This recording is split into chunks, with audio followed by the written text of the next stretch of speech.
Welcome, young scholars. I am Sir Gérard, once a knight under the banner of a noble lord here in Burgundy. Sit, listen, for I have tales that speak of our land's past, a time of great upheaval and change. You see, from around 1200 to 1450, our Europe was a quilt of countless dominions, each its own master.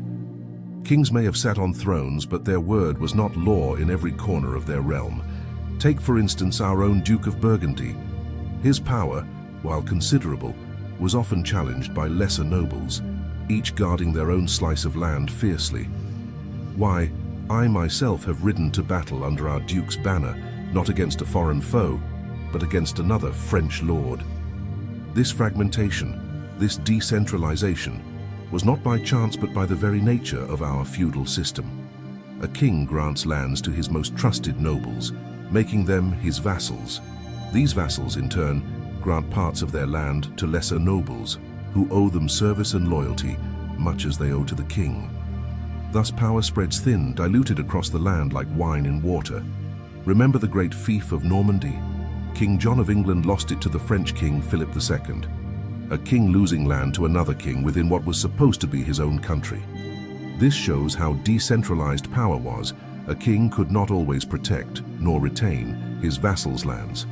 And not just war, but daily life was governed by this feudal system. I recall my days as a young squire, training not just in arms, but in the management of lands. A lord's duty was not just to fight, but to govern. We oversaw the collection of taxes, the settling of disputes, and the management of the manor, the economic unit of feudalism.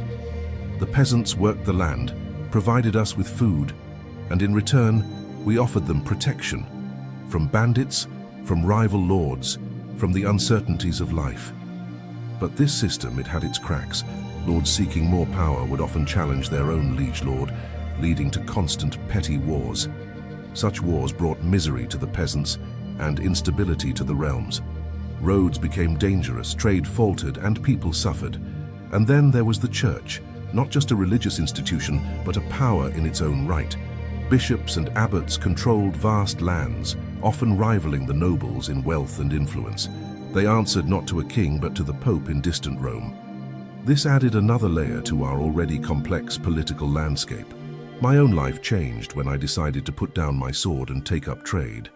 As a merchant, I've traveled far and wide. I've seen the Hanseatic League in the north, a union of cities and guilds, banding together for mutual protection and profit. Such alliances show how people adapted to this decentralized world, finding strength not in overbearing kings but in cooperation and common interest.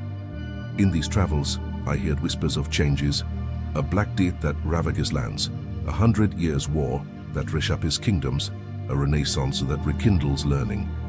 These are the consequences of our fragmented world. Without strong, centralized rule, disasters hit harder, wars last longer, and recovery is slower. Yet, there is hope. I see it in the bustling markets, in the courts of law that slowly emerge, in the alliances that cross borders and bloodlines. Our world is changing, young scholars, and you, with your bright eyes and keen minds, are here to witness it. Now, ask your questions, delve deeper into this rich tapestry of history, for in understanding our past, you shape our future.